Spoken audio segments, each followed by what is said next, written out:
बहुत समय पहले की बात है। हिमगिरी राज्य में रानी मृणलिनी नाम की एक रानी हुआ करती थी। वह इतनी सुंदर थी कि उसकी सुंदरता का वर्णन करना असंभव था। दूर दूर से लोग सिर्फ उसे देखने आते थे, पर रानी को अपनी सुंदरता पर बहुत अभिमान था। एक दिन एक बूढ़ी औरत महल में भीख मांगने आई। रानी ने उसका मजाक उड़ाया और कहा, इस उम्र में भीख मांगती हो, क्या कभी आईना नहीं देखा? बूढ़ी औरत मुस्कुराई और बोली, देखा है और तुम्हें भी देखा है। सुंदरता समय की मेहमान है और घमंड उसका दुश्मन। यह कहकर उसने रानी को श्राप दिया, तेरी सुंदरता तुझे कभी सुकून नहीं लेने देगी। जितना तू सुंदर बनेगी उतनी ही अकेली हो जाएगी। शुरुआत में रानी को इस बात का कोई फर्क नहीं पड़ा, लेकिन धीरे धीरे चीजें बदलने लगी। उसकी सुंदरता इतनी बढ़ गई कि लोग उसे देवी समझने लगे, पर कोई भी उससे आंख मिलाने की हिम्मत नहीं करता। राजा भी डरने लगा कि कहीं ये कोई दैवी शक्ति तो नहीं। महल वीरान हो गया। दर्पण रानी का इकलौता साथी बन गया। वह हर दिन आईने में खुद को निहारती,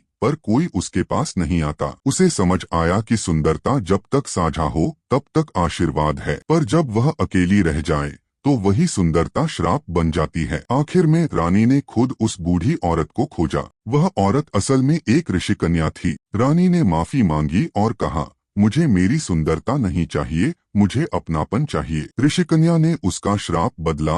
अब रानी की सुंदरता आम दिखने लगी, पर उसका दिल इतना कोमल और समझदार हो गया कि लोग उसे सच में रानी मानने लगे।